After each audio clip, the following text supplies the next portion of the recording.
turning 40 this year, and everything is just hitting me right now.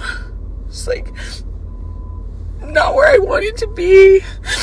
I haven't succeeded at anything. I haven't even tried. Like, I don't even know anymore. I don't know how to do anything. I don't know how to cope with anything. And I don't know how to, I did this whole growing thing wrong. Like I'm supposed to be an adult. I'm supposed to be able to handle these things, and I can't handle anything. And I literally am just realizing, like, it's been 40 years of this, and like, it's 40 years of just being confused and not knowing, and like figuring things out slower, and like not like I haven't built anything. I have nothing like to show for this time. I just don't know what I'm doing here, and I'm lost. I'm afraid, and How I would take my time with this one is to rewind the tape. Therapeutic coaching, mentor, realistic, attainable goal approach, right? I love reality therapy.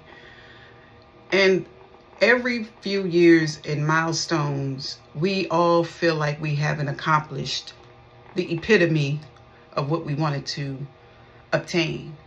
We always feel like it's every few birthdays that we could have done more, or how much further we would be, or so many years behind and so many mistakes, or so many accomplishments, so many celebrations. So it sounds like she's never bet on herself, or it's a slight chance that she may not have completed some things to be able to ascertain that confidence to say that I've been here before, and I did it before, and I do it again.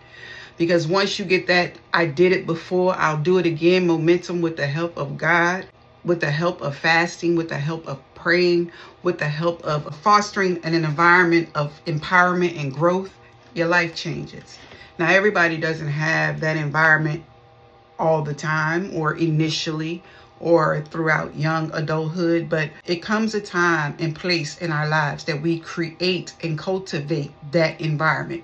We foster an environment that promotes growth and holistic well-being, spirituality, health, and wellness. We foster what we need, because if we hit 40 like this girl and we're still crying, saying we're deadbeat, we haven't accomplished anything. If we're still at 40 saying those things, then we have to take the self-accountability approach and look at ourselves and say, what have I done to promote growth?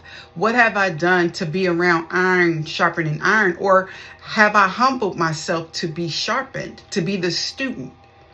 Have I just hung around people that thought I was the smartest one in the room? That'll never get you too far. It'll only get you as far as the next set of people that haven't surpassed you.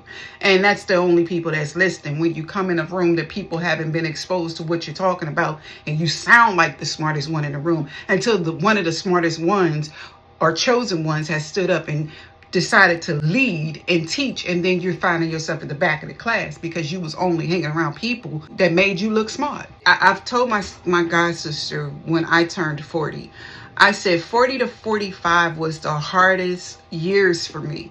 It is difficult identifying who you are from young adulthood, 20s, 30s. You lived a certain way, and you have to identify who you're becoming as a middle-aged adult. And so what I would suggest is, one, with the breakdown and everything, identifying a strong support system.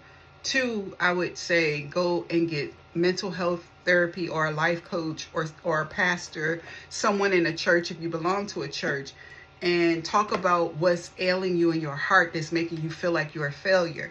As a clinician, I would do a risk assessment, because some people get to that frustrating part with the nonverbal cues that we pick up on, where we don't know if they're well or unwell just in that moment. Not saying something is wrong or crazy. It's just that we don't know at a glimpse of this video how unstable a person can or cannot be. We don't want to take for granted that their safety is not at risk, or harming themselves or others. So that's a due diligence from jump, what we identify early on. That's like an ethical code that we live by, assessing the immediate risk and danger for that person and other people. So once we identify that, get some services, find out if she has insurance, and get them state insurance, whatever it takes to get them in a cycle, in a circle of wraparound services. Maybe there's something she has never entertained about what's inside of here as far as purpose, what she hasn't accomplished. We have a checklist. What have you attempted to do? What have you stopped doing? Where's your inconsistencies? Where's your strengths? What's your weaknesses? And you start to case manage that thing. And being a believer and believing in God and spirituality, your belief system carries you further along than religion. If you believe in God and have faith, and you can go to his word, you can go into worship, prayer, and fasting, the revelations that come out of that relationship of walking with Christ is profound, and it opens and awakens things in us that we don't even know existed, and we're always guaranteed throughout this walk. So that would be my concerns at a glimpse.